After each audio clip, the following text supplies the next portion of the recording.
tell me what this is. Have you heard of UVB-76? UVB-76. No, unless they were a pop group from the It's 70s, not mine. it's it's a Russian number station.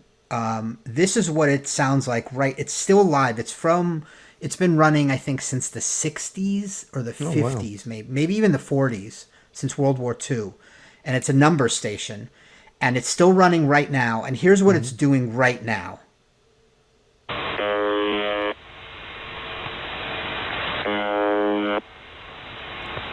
So it's just broadcasting static right now, Wow. but it's also done this in the past.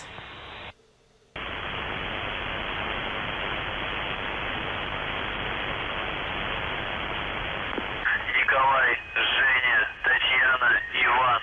Николай, Женя, Татьяна, Иван. 82 890. Женя, Анна, Николай, Роман, Ольга, Николай, Анна, Цапли, Иван. 13 68 06 04.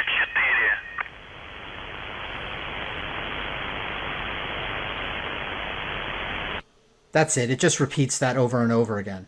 Right. So, what is that? At a guess, and I'm just going off some of the work that I've done in the past. That is some kind of a safety net that is going to be there for people working out in the field. That is constant. That is non-stop. So, for example, I'll work out in the field on a particular job. If you're in a foreign country, even if you're, depending on where you are, you can't just use a telephone and just call a number and say, "Hey, I want to speak to the boss." Sometimes there has to be ways of sending covert messages.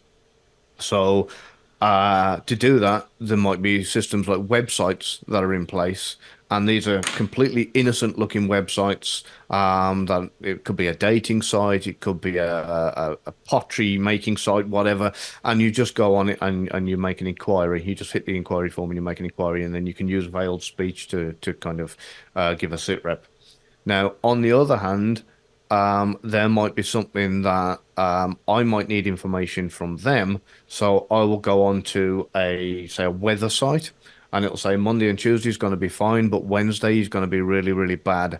And that's telling me that Wednesday I need to be out of Dodge, or I need to get the job done by Wednesday, or so the indications of the weather forecast in a particular area will basically tell me, this is when we're going to do your exfiltration or whatever the case may be. So So these. Go yeah, ahead. with that in mind, that this broadcast station sounds like a way of having a constant signal that's been going for so many years that nobody takes any notice of it. But if they need to send a blanket lot of information out to operatives in the field, they can adjust one thing, and that one thing will send a message to them to say it's safe to come home, or you need to get back now, or you need to stop what you're doing, or you've been compromised, or whatever the case may be, like an emergency kind of signal that everybody knows the frequency and everybody can get to. So Does that these make number sense? stations are real. Mm. These are real things. Have you interacted with some of these? The closest thing I ever got to, I went to. Have you heard of the Dugo radio station in Russia? Nope. Oh, brilliant! It's like a giant, weird looking rectangular aerial, and it's kind of, oh, I can't even imagine how high the damn thing is. But if you've got me on my Facebook, you can see a photo of me standing next to it, and if it's this big, I'm like a little dot here, and it goes on for about a mile. There's some Wow. fantastic drone footage flying over it. That was the long distance kind of sensor, as it were. It's nicknamed the Woodpecker. And during the Cold War, I know, yeah. I'll tell you the reason why in a while. But during the Cold War, that was the long range sensor for nuclear weapons that were being fired from other countries or the US. So, because they wanted to pick it up straight away so they could react.